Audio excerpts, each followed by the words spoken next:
सुद्धा उन्हाळा प्रचंड वाढलेला आहे.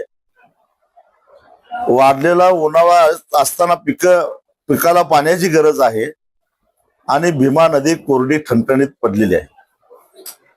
उजनीमध्ये माझ्या माहितीप्रमाणे 50 टीएमसी पाण्याचा साठा असताना सुद्धा 80 टीएमसी सध्या पाण्याचा साठा असताना भीमा मात्र कोरडी ठणठणीत पडलेली आहे. ती काय पूजा करायला पाणी आणले काय, ठेवलंय काय, कशासाठी?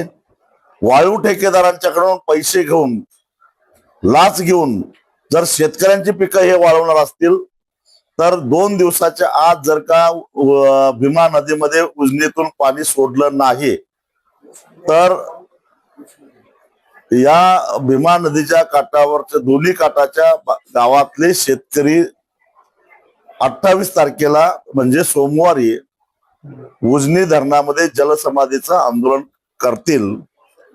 हा निर्णय घेण्यासाठी सुद्धा मी या ठिकाणी आलेलो आहे. तिसरा मुद्दा, सोलापूर जिल्ह्यातून सुरत चेन्नई ग्रीनफील्ड हायवे जातो.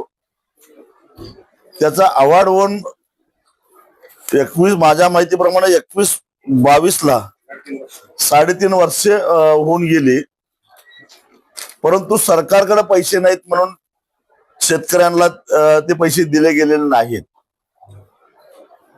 आता सध्याचा गेल्या 3 वर्षामध्ये जमिनीचा बाजारभाव वाढलेला असताना आता सरकार म्हणतंय केवळ तुम्हाला व्याज देऊ, परंतु तुम्ही 7 बाऱ्यावर नाव चढवलं, जमिनीचा कब्जा घेतला, शेतकऱ्यांना पैसे मात्र दिलेले नाहीत.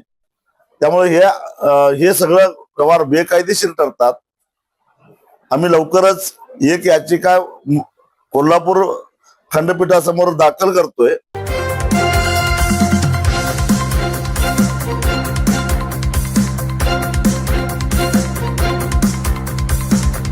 समाज साधना न्यूज, समाजहितासाठी सदैव अग्रेसर.